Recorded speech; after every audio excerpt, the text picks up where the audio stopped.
Una alegría tenerte con nosotros y con una introducción de Rimoldi Fraga, revuelo de ponchos rojos.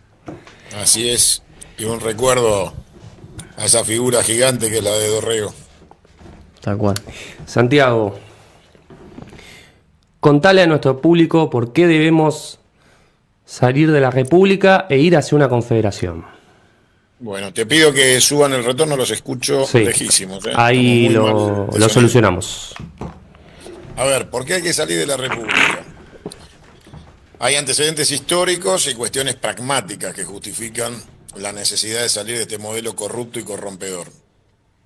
La primera, desde el carácter histórico, es que quienes nos impusieron el modelo republicano después de la batalla de Caseros y obviamente después de Pavón, la constitución mitrista, quisieron para la Argentina un modelo que garantizara un criterio de división de poderes que permitía o permite todavía hoy a una sola persona concentrar el dominio absoluto de la disposición del Estado como si fuera un monarca. El presidente republicano es casi un monarca, tiene derecho a veto y tiene derecho a indulto. Son facultades de cualquier rey medieval. El Congreso tiene dos cámaras, una de representantes de las provincias, como si las provincias necesitaran ser representadas frente al Estado Nacional, cuando la Argentina nació confederal, y en la confederación todas son iguales y deciden con el mismo criterio de identidad. Eso desapareció y se terminó de hablar de confederación para hablar de un modelo republicano federal. La diferencia es que el federalismo tiene centralidad y la confederación es transversal e igualitaria entre sus miembros. Y finalmente consagró en la Constitución el poder judicial como el verdadero poder del Estado. El Estado argentino, en el modelo republicano, tiene un solo poder, que es el poder judicial, que se autodenomina familia judicial como se autodenomina la mafia napolitana, y que tiene la potestad de quitarte tu libertad y tus bienes, con lo cual obviamente en un régimen de esas características, donde vos podés gobernar con minoría parlamentaria, es un delirio que no se da en ningún otro orden institucional de administración del Estado para formar gobierno. Vos podés vetar una ley de las mayorías parlamentarias y sostener el veto con una minoría parlamentaria que te impida alcanzar los 2/3 para refrendar la ley. O sea, que un presidente que ejerce una dictadura del veto con una minoría parlamentaria gobierna. Entonces, ¿para qué carajo constituir las mayorías parlamentarias si no podés gobernar con las mayorías parlamentarias? Porque tus leyes te las va a vetar el presidente y la van a sostener con una minoría parlamentaria. Si le falla todo, recurren a los amparos, como con la ley de medios, hasta que finalmente el lawfare consiga que un gobierno se caiga para poder imponer la voluntad de los grupos concentrados que financian las campañas. Entonces vos te decís, bueno, ¿cómo hago para ser presidente de una república como esta? Necesitas los sponsors. ¿Quiénes son los sponsors? Los grupos concentrados que van a pagarle a ambos candidatos que lleguen a la final de un modelo de distrito único electoral con segunda vuelta. Conclusión, hay un grupo de ciudadanos que va a ganar y un grupo de ciudadanos que va a perder la elección. Pero los únicos que van a ganar siempre son los que mantienen el monopolio económico en la Argentina, que el otro día yo mostré en el programa de Carnaval con Jorge Rial y Viviana Canosa, algunos de los gráficos de la concentración de alimentos en la Argentina, donde 5 empresas mantienen el 74% del mercado del supermercadismo y el 89% de la producción de alimentos. Bueno, claramente en toda esta materia, como pasa con el petróleo, como pasa con la exportación de granos, la Argentina es un país que nunca olvidará, para los que tenemos la edad suficiente, las palabras de Oscar Allende cuando decía: el problema de la Argentina es su constitución de monopolios y oligopolios que impiden que la Argentina se desarrolle. Bueno, eso es el modelo republicano, es el modelo político del saqueo.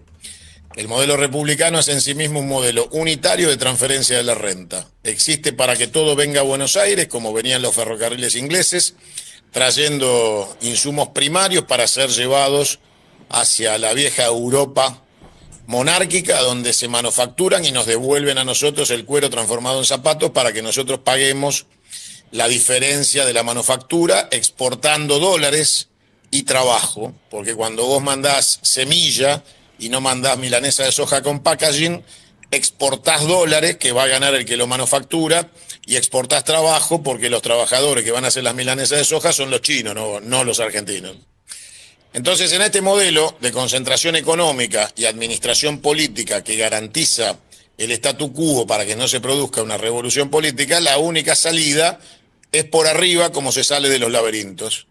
Por eso, para salir de este laberinto republicano, vamos a ir al Congreso, primero a terminar con este gobierno por la vía de la destitución a través del juicio político, y segundo, para impulsar definitivamente la reforma de la Constitución y salir de este modelo saqueador que es la República hacia un modelo confederal que es fundacional, que es el ADN de la patria de los argentinos y es el que garantiza soberanía.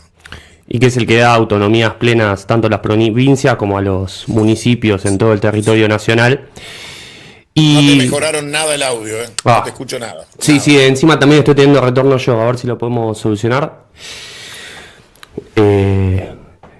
Bueno, en base a eso que decías, para llevar adelante también una reforma constitucional se debe llevar a cabo la ley de necesidad de reforma que consagra el artículo 30 de la Constitución. ¿Cómo impulsarías esa reforma constitucional en base a los acuerdos políticos que podrías realizar si salís electo en octubre? La reforma de la Constitución no tiene que surgir de ningún acuerdo político, sino de la voluntad popular. La Argentina está al borde del colapso político. El 50% de la población ha decidido no ir a votar y ese número puede crecer exponencialmente en las próximas elecciones si la clase política, y digo clase con desprecio, no entiende la situación social.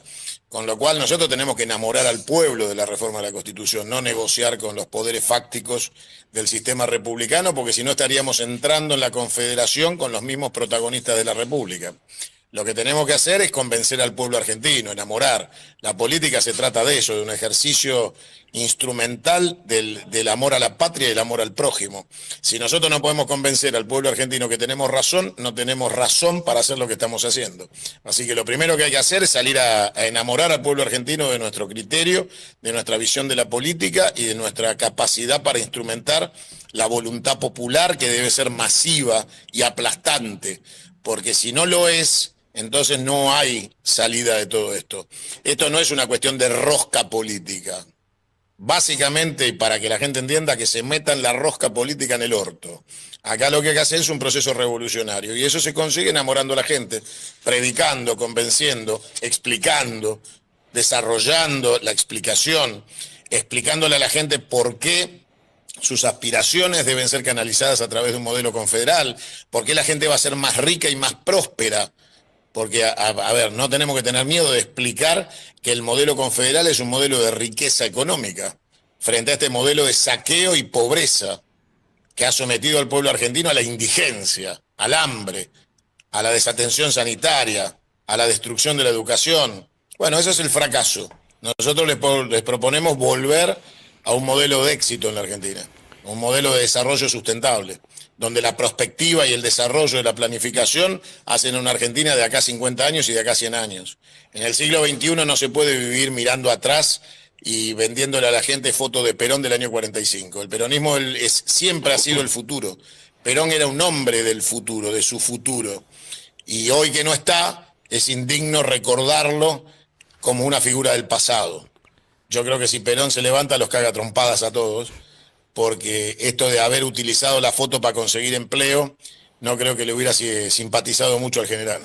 Bueno, siendo testigos de lo que sucedió la semana pasada en el Congreso, sobre todo en la Cámara de Diputados, donde las 2/3 partes le votaron en contra 12 leyes a Javier Milei, ¿por qué crees que no conforma la comisión de juicio político y no la lleva a cabo para acusar al presidente y luego ir por un juicio político en el Senado?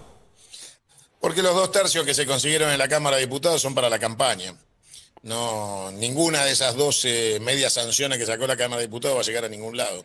Como te expliqué hace un rato, el gobierno cuenta con la capacidad del veto de las leyes y que con una minoría parlamentaria de 85 diputados sostener el veto de las 12 medias sanciones que sacó la Cámara. La Cámara las saca porque tienen elecciones en sus provincias, entonces hacen un acting popular justamente a 60 días de la elección. Son unos payasos. Y por el otro lado, el teniente general Juan Domingo Perón nos enseñó cuando éramos chiquitos que cuando no quieras hacer una mierda, pasalo a comisión.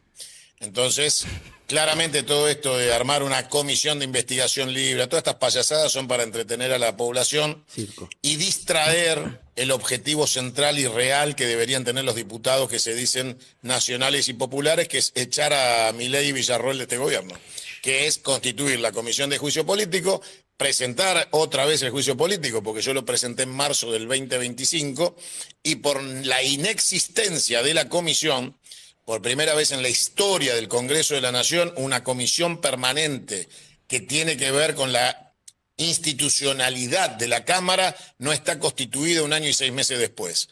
Bueno, eso se llama ser cómplice y haber pactado. Entonces, ahora que no vengan esos mamarrachos a decirnos que se transformaron en revolucionarios porque votaron 12 medias sanciones que no van a prosperar ninguna. Bueno, lo que decíamos justamente en el programa, tenemos diputados que son funcionales a este gobierno y una oposición que milita la campaña del no se puede y tampoco llevan adelante una acusación contra Javier Milei, mucho menos se ponen a tratar el juicio político, que con lo cual, como lo decís vos en tus programas, estamos en un sistema corrupto y corrompedor y tenemos que salir de este republicanismo que lo único que nos hace nos hunde más y más, en el que tenemos un falso federalismo y que tenemos que desarticular de una vez por todas esta coparticipación que lo único que hace es seguir dejando en manos del Estado central y que todo sea de arriba hacia abajo, no de abajo hacia arriba. Por eso descentralizar para una mejor administración de la riqueza en todo el territorio nacional. Mira, la figura confederal es clara y se explica sola. El modelo confederal son los Estados Unidos de Norteamérica. Si bien Estados Unidos de Norteamérica presenta una fachada republicana, en lo instrumental, claramente su nombre demuestra que no tienen vocación de llamarse la República Norteamericana.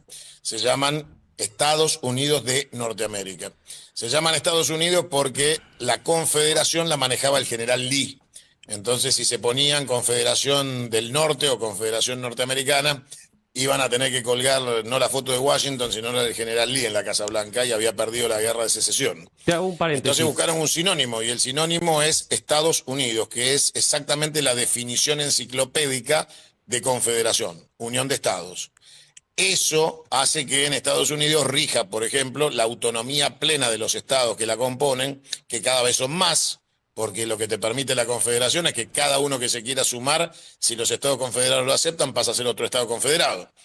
Y en esa confederación de los Estados Unidos de Norteamérica, los estados son tan independientes que deciden sobre la vida y la muerte, porque cada estado, por ejemplo, decide si tiene pena de muerte, o sea, decide su sistema judicial, que no es integral a los estados. Tienen una justicia obviamente confederada, que es la justicia federal de los Estados Unidos para delitos federales, pero cada estado mantiene su propio sistema judicial y dentro de esa autonomía plena deciden sobre la vida y la muerte. O sea, no solo en materia de legislación que tenga que ver con lo impositivo o lo económico, sino con lo verdaderamente trascendente, que es administrar la vida. Con lo cual, eso te muestra por qué han hecho historia y han crecido y se han desarrollado, porque han mantenido las autonomías y esas autonomías son competitivas entre los propios estados, con lo cual han generado un círculo virtuoso de desarrollo. Mientras que la Argentina aplastó el modelo confederal para imponer el unitarismo porteño, el modelo de explotación y saqueo de los estados provinciales y el modelo de transferencia de la renta permanente. En la Argentina fue saqueada desde aquel episodio de la batalla de Caseros y la Constitución de 1853. Con lo cual, no es tan difícil para el argentino promedio o para el pelotudo que pregunte qué es la Confederación, viajá, agárrate el avión y andate a Miami. Yo te quería hacer un paréntesis para que le expliques a la gente por qué tu propuesta confederal habla de la unión nacional y no de la secesión como fue en la guerra de secesión en Estados Unidos. Bueno, no tiene nada que ver, no tiene vínculo histórico de ninguna manera. El planteo de la guerra de secesión en los Estados Unidos se planteó entre la industrialización del norte y la esclavitud del sur. La discusión era económica. En el sur de Estados Unidos no querían dejar de tener esclavitud porque les era económicamente rentable tener esclavos, y en el norte ya existía la revolución industrial, y el planteo de eliminar la esclavitud era porque de esa manera terminaban con un modelo asimétrico que beneficiaba al sur porque los esclavos eran más baratos que las máquinas. Con lo cual fue una guerra basada en un modelo económico, aunque la excusa haya sido el verdadero valor humano de la libertad de las personas esclavizadas. Pero no tiene nada que ver, no tiene absolutamente nada que ver. No es el ejemplo, no es un ejemplo feliz ni encaja históricamente. De todas maneras, la Confederación de los Estados Unidos tiene claro que cualquier Estado que se quiera secesionar es inmediatamente reprimido, con lo cual no existe ninguna posibilidad de secesión en una confederación que no esté prevista como represión a cualquiera que lo intente. En la Argentina hay un hijo de puta mal nacido que es gobernador de Mendoza, y esa rata inmunda propició y 2 veces enunció que pretendía la secesión del Estado de Mendoza, y no está preso, y ningún fiscal lo denunció, ni lo fue a buscar, ni le puso los grilletes y lo metió adentro de un calabozo. Con lo cual hay que decirle a todos los idiotas que hablan de secesión que la secesión se produce en la institución republicana, nunca en las confederaciones. Santiago, te quiero hacer una consulta, estando en vísperas del día que conmemora la memoria de nuestro prócer absoluto. Porque se escucha mucho hoy en día decir que el proteccionismo nos va a alejar del mundo, que hay ideas viejas, que estas ideas liberales son el futuro. Vos bien decías hace un rato que Perón fue el futuro, que los países industrializados tendieron a la confederación, como Rusia o Estados Unidos. Y a San Martín, en un momento en Mendoza, él promueve por primera vez una ley de protección para el vino, para que no haya una competencia desigual, y se la bajan diciendo desde Tucumán que eso iba a aniquilar la economía, que nos iba a apartar del mundo. Porque muchos escuchamos tu idea política de la Confederación. Me gustaría saber, para combatir esas ideas que dicen que la Confederación nos alejaría del mundo, ¿cuál sería la inserción política y económica de la Confederación en el mundo que se viene? Con los BRICS, con Rusia, con China, etcétera. Primero me gustaría saber quién es el pelotudo que dice que el modelo confederal te aleja del mundo. El modelo confederal te acerca a los BRICS, te ingresa al mercado de la mitad más uno del planeta en materia poblacional y te incluye en el bando ganador de la guerra comercial a nivel mundial, que tiene como protagonista a China y a Rusia fundamentalmente, a la India y Pakistán, a Brasil, con lo cual la verdad que tirás un título que no tiene número de documento, ni cara ni apellido, para poder ver la cara del idiota que diga eso. De todas maneras, si existe el boludo que lo dice, se le contesta muy fácil. La guerra comercial del mundo la perdió el capitalismo. China no es capitalista. China mantiene los medios de producción en manos del Estado, con lo cual no se cumple ninguno de los parámetros de la definición enciclopédica de lo que es el capitalismo, y sin embargo tiene una economía híbrida de carácter mixto, donde recibe inversiones de todo el mundo y donde ha generado la economía más poderosa del planeta, con lo cual te diría que algún tintorero se llevó la Constitución del 49 y se la dio a Xi Jinping, porque eso lo escribió Perón en el 49. Y para ejemplo exitoso tenemos a los trabajadores que se conformaron en una confederación y armaron la CGT. La CGT es previa a la llegada de Perón al poder, y Perón lo que hace es rescatar el modelo confederal y dicta como norma para todos nosotros que somos peronistas que la columna vertebral del peronismo, del movimiento peronista, es el movimiento obrero, organizado, por supuesto, en la Confederación General del Trabajo, con lo cual el modelo elegido por Perón para decirnos a nosotros cuál es la guía rectora de nuestra existencia, que es la representación de los intereses de los trabajadores, es el modelo confederal. Sí, quiero aclarar que yo no estoy diciendo esto, lo escucho desde muchos comunicadores liberales que dicen que... No, pero esos son unos pelotudos impresentables. No, Estás hablando de delincuentes. No perdamos ni un minuto. Un comunicador liberal es un enemigo de la patria. Eso, a eso apuntaba. Digo, las ideas liberales, económicas liberales, están en mis antípodas, son mis enemigos. Yo me considero un tipo nacionalista. Por eso quiero, cuando en esta oportunidad que estamos hablando con vos, que aclares eso, para que se pueda contrarrestar las mentiras que tiran de otro lado. No se pierde tiempo, amigo, no se pierde tiempo explicando las pelotudeces que dice el enemigo. Solo se habla de lo que nosotros proponemos para que la gente lo evalúe. Cero pérdida de tiempo, ni un minuto. Un minuto. ¿Qué quieres explicar? Lo que dice el impresentable degenerado de Feynman. Un tipo que habla con faltas de ortografía. No hay que perder tiempo. No hay que perder tiempo. Si no, nos vamos a basar en lo que decía Mirta, lo que dice la gente. no vale nuestro tiempo, ni no vale nuestras energías. Sobre todo nosotros somos patriotas nacionalistas. Nosotros no tenemos ni tiempo ni espacio para desperdiciar en el análisis de la doctrina del enemigo. Nosotros tenemos que enamorar al pueblo argentino de nuestra propuesta. Para eso solo hablamos de nuestra propuesta y que saquen sus conclusiones. Y decirles que somos tercera posición, que somos superadores a la izquierda y a la derecha, y que tenemos que salir de la partidocracia y tenemos que volver a ser un movimiento. Nunca dejamos de ser un movimiento. Exactamente. Los que se inmiscuyen en la vida partidocrática como instrumento, te diría casi de clase, en esa definición espantosa, en donde un dirigente se considera parte de una clase, que es la clase política, está totalmente alejada de la teoría del movimiento. De hecho, Perón define claramente que dentro del movimiento pueden existir y convivir distintas tendencias ideológicas, por eso somos un movimiento. Claro. Y también tu cercanía con gente como Giacomini, que capaz que él sí es un liberal y ataca constantemente las ideas que hoy promueve Milei, por ejemplo, ¿no? Él es un liberal, Giacomini es un liberal teórico, que no tiene aspiraciones políticas, ni vocación de Estado, ni de gobierno, con lo cual, en la teoría, todo es respetable. Claro. Uno no puede juzgar la creencia del otro por la simple creencia. Con lo cual, obviamente, la sabiduría parte de la duda y tienen derecho a dudar y hacer sus planteos. El problema es que siempre hacen planteos que tienen que ver con una génesis doctrinal que no acepta que existe un modelo distinto y creen que el monetarismo es el único camino y que el capitalismo es el único modelo. Bueno, ahí es donde fracasan.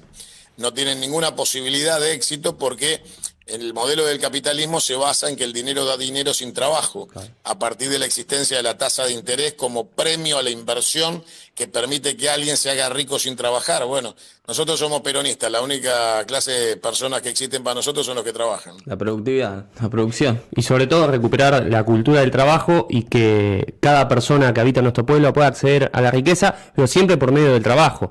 Nunca por medio de no laburar y hacerse rico, como está esto de las estafas en las criptomonedas, y que hoy los más jóvenes parece que piensan que con el celular desde su casa se pueden hacer multimillonarios. Mire, muchachos, para que el pibe que nos está escuchando entienda. Hace apenas un año y algunos meses atrás, antes que asumieran estos degenerados criminales y genocidas sociales, el 88% de la capacidad instalada productiva industrial argentina estaba en marcha a pesar de la inflación. Eso significaba mantener el empleo, el consumo y el trabajo. Hoy, estos genocidas que nos llevaron a la paz de los cementerios donde la gente muere y llevan adelante un genocidio social contra la discapacidad, contra los jubilados, contra los trabajadores, contra los estudiantes, nos dicen que ahora han controlado la inflación.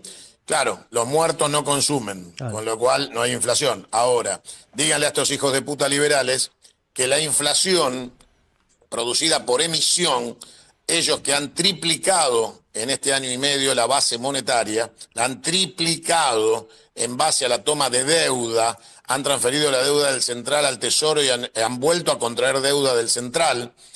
Todo este delirio en el que estamos viviendo genera emisión que no genera el Estado, sino los bancos con la tasa de interés. Y ahora van a hacerle un corralito a los bancos porque se quedaron sin la capacidad de colocarle a los propios bancos los préstamos que venían renovando. Con lo cual les anuncio, muchachos, que estamos frente a la hiper, super, mega crisis y en cualquier momento el hongo nuclear de esta economía en quiebra y en default va a verse desde todos los rincones del planeta. Lo digo convencido, sos el único candidato que hoy tiene una propuesta concreta de proyecto de país y una solución al desarrollo, en el cual vos explicás claramente en tu libro Democracia Confederal 1, que lo tengo acá a mi lado, en el que debemos tener un poder ejecutivo, un Congreso unicameral y lograr algo que viene siendo un dolor de cabeza hace varios años, de que la justicia deje de estar en manos del Estado y pase a ser un servicio público. Tal cual. Y hay un tema muy importante, muchachos. Teniente General Juan Domingo Perón nos dijo y nos enseñó que la única política importante es la política internacional. Se acaba de producir un hecho histórico que es el encuentro en Alaska del último estadista que le queda al mundo, que es Vladimir Putin, y el vendedor de pollo frito, que es Donald Trump. Y la realidad es que en aquel año en que cayó el muro de Berlín, nadie podía soñar que en tan breve lapso histórico el presidente de la Federación Rusa iba a viajar a Alaska a someter a la vergüenza a los Estados Unidos de tener que ir a pedir la escupidera a la Federación Rusa para frenar una derrota económica y geopolítica y militar inevitable. Con lo cual, Donald Trump, que pasó de vendedor de pollo frito a presidente de los Estados Unidos y de hacer realities en televisión a este modelo decadente que ha puesto en marcha en Estados Unidos, llevándola a la recesión, la inflación y el desastre que ha generado en tan poco tiempo, lo obligó a aceptar la única realidad, y era que si no acordaba con Rusia, la aceleración de la caída del capitalismo norteamericano iba a ser tan vertiginosa como los misiles hipersónicos rusos. Bueno, yo les digo y les cuento algo a los chicos para que sepan. La Federación Rusa, cuando cae el muro de Berlín, no tenía en sus prioridades controlar la inflación.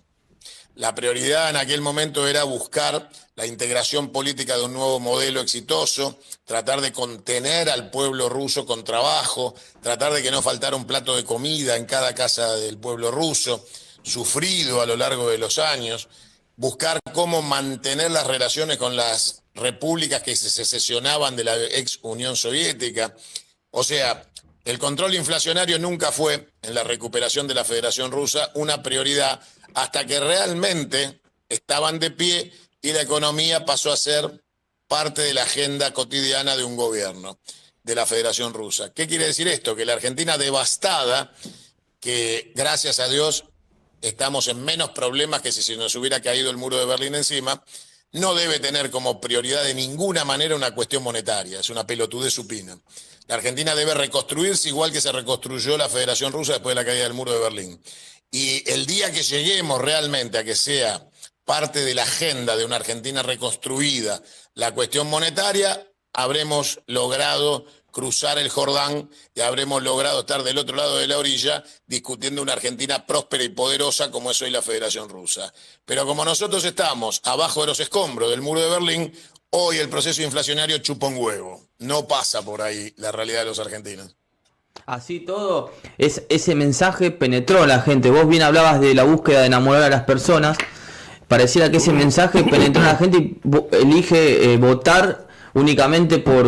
Construyeron la teoría del enemigo inflacionario como teoría monetaria para convencer a la gente que sin inflación van a vivir mejor, y la realidad es que hoy han frenado la inflación en base a la muerte de las personas. El costo de esta baja de inflación son jubilados muertos, son personas sin trabajo, son chicos sin el Garrahan.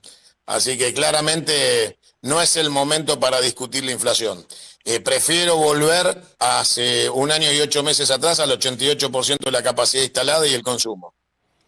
Y con lo cual, lo que hoy estamos viendo en un déficit cero, que es a costa de nuestros jubilados, es a costa de... Déficit cero es justicia social cero. Ningún país soberano plantea semejante pelotudez. Eso es propio de un estado colonial o de una factoría. Y nadie habla de los índices gravísimos de desempleo y tampoco del empleo informal que hoy estamos viendo, porque hoy parece que el acceso al trabajo es ser repartidor de Rappi. Y vos lo decís todo el tiempo, en cualquier momento deja de haber repartidores y es todo tecnológico. Sí, pero aparte, muchachos, tienen que entender algo.